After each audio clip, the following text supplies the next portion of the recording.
96 এবং 97 আয়াতে আল্লাহ বলেন, إن أول بيت وضع للناس للذي ببكة مباركا وهدى للعالمين فيه آيات بينات مقام إبراهيم ومن دخله كان آمنا।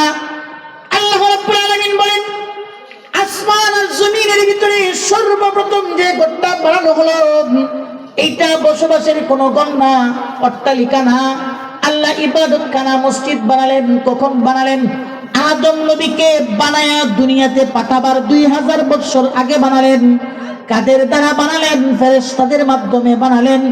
কোথায় বানালেন? মক্কা নগরী, কোরআনের ভাষায় মক্কা নগরীতে বানালেন। কে বানালেন? আল্লাহ বানালেন। সুবহানাল্লাহ।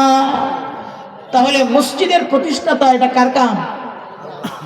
সুদখোরের কাম, ঘুষখোরের কাম, ফসা রাজনীতিবিদের কাম? কথা কয় না? অবৈধ পথে টাকা কামায়া সম্পদ পাহাড় করেছে যারা, তাদের কাম? কথা কয় না? না। মসজিদ হলো আল্লাহর ঘর।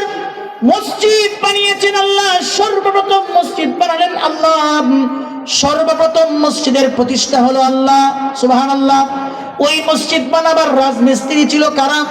আল্লাহর নির্দেশে, আল্লাহর নূরের তৈরি ফেরেশতা মসজিদ বানাইছে, রাত জুগাইলা ছিল। কথা বলেন সুবহানাল্লাহ। আল্লাহ সর্বপ্রথম এই ঘরটা বানাইলেন কোথায়? আপনাদেরটা তো ভালো, আমাদের গুবরা অঞ্চলের এই রাস্তাবিহীন মরাইতে গ্রামও না। গোটা পৃথিবীর মাঝে সব থেকে উন্নত জায়গা যেটা, একদম মিডিল পয়েন্টে যেটা, আল্লাহর কাছে গ্রহণযোগ্য যেটা, একদম গোটা পৃথিবীর যে স্থান থেকে প্রতিনিধিত্ব, যে স্থান থেকে পরিচালিত হবে, এমন একটা গুরুত্বপূর্ণ জায়গার মধ্যে আল্লাহ রাব্বুল আলামিন সর্বপ্রথম ঘরটা মসজিদ বানালেন। সুবহানাল্লাহ। তাহলে মসজিদ প্রতিষ্ঠা করা কার গুণ? কথা কয় না? মসজিদের জন্য জমি দেওয়া কার গুণ? মসজিদ নির্মাণ করা, কাজ করা, ইট বালু সিমেন্ট দেওয়া কার গুণ? আল্লাহর গুণ। মসজিদের খেদমত করা ফেরেশতাদের গুণ। তাহলে মসজিদের জমিদাতা আল্লাহ, মসজিদের প্রতিষ্ঠাতা আল্লাহ।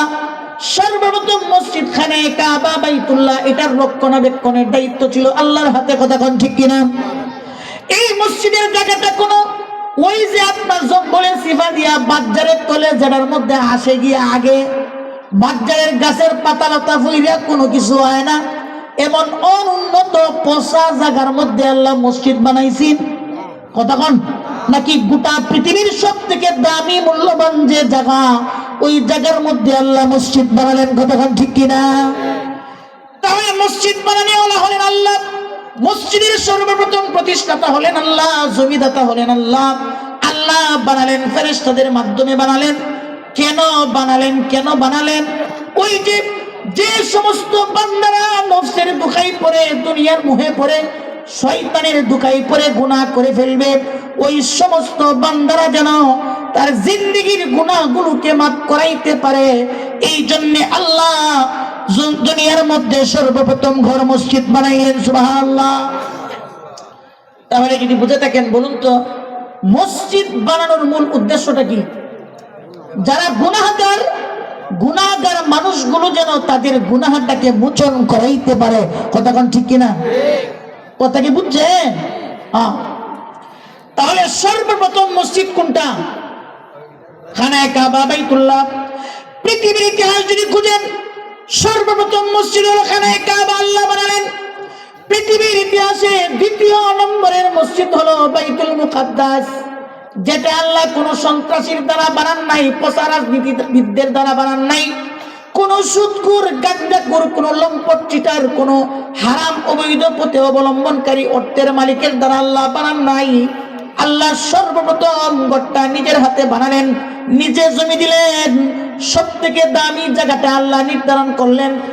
এরপরে পৃথিবীর ইতিহাসে দ্বিতীয় নম্বর মসজিদ হলো বাইতুল মুকাদ্দাস, ফিলিস্তিনে, যেটা বর্তমানে জেরুজালেমে।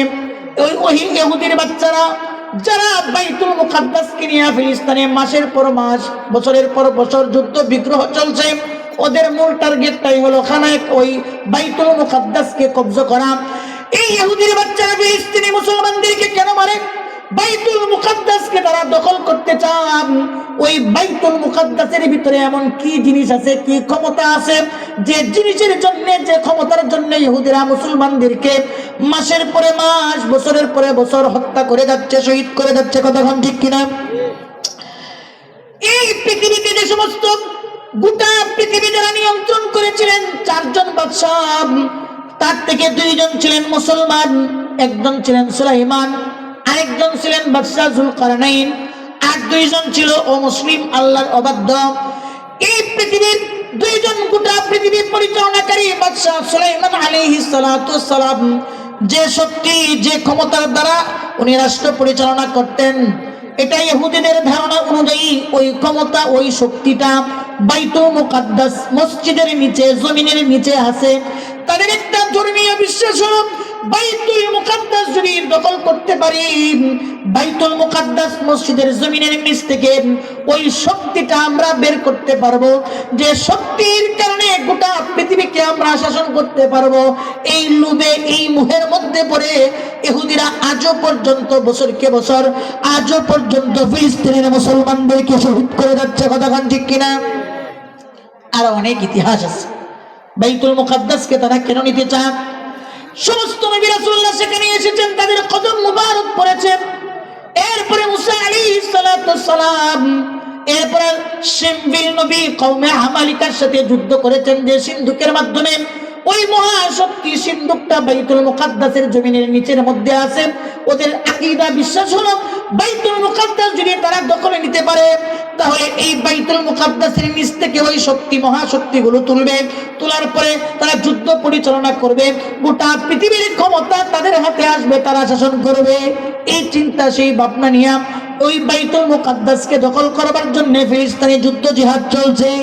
যাই হোক, মহতারাম সম্মানিত হাজরিন, আমি বলছিলাম পৃথিবীর ইতিহাসে সর্বপ্রথম মসজিদের নাম কত হয় না? খানায়ে কাবা, বাইতুল্লাহ, মক্কা শরীফ। পৃথিবীর ইতিহাসে দ্বিতীয় মসজিদের নাম কোন? বাইতুল মুকাদ্দাস। কেন বানাইছে? কোন ঘুষ করে বানাইছে, সুদ করে বানাইছে না। বাইতুল মুকাদ্দাস আল্লাহ বানালেন তার প্রিয় একজন পয়গম্বর ইয়াকুব আলাইহিস সালাতু ওয়াস সালামের মাধ্যমে বানালেন। সুতরাং দেখা গেল মসজিদ বানালেন আল্লাহ, মসজিদ বানালেন তার একজন পয়গম্বর, নির্বাচিত বান্দা ইয়াকুব নবী বানালেন। কোন সুদখোর, ঘুষখোর তাদের টাকা দিয়া না, কোন অমুসলিমের টাকা দিয়া না, কোন পচা গান্দা জমির মধ্যে না। দুনিয়ার সবথেকে শ্রেষ্ঠ উত্তম জমি যেটা আল্লাহ নিজে এবং তার সবথেকে প্রিয় বান্দা দ্বারা, এদের মাধ্যমেই আল্লাহ রাব্বুল আলামিন মসজিদগুলো বানাইছেন। সুবহানাল্লাহ। পৃথিবীর ইতিহাসে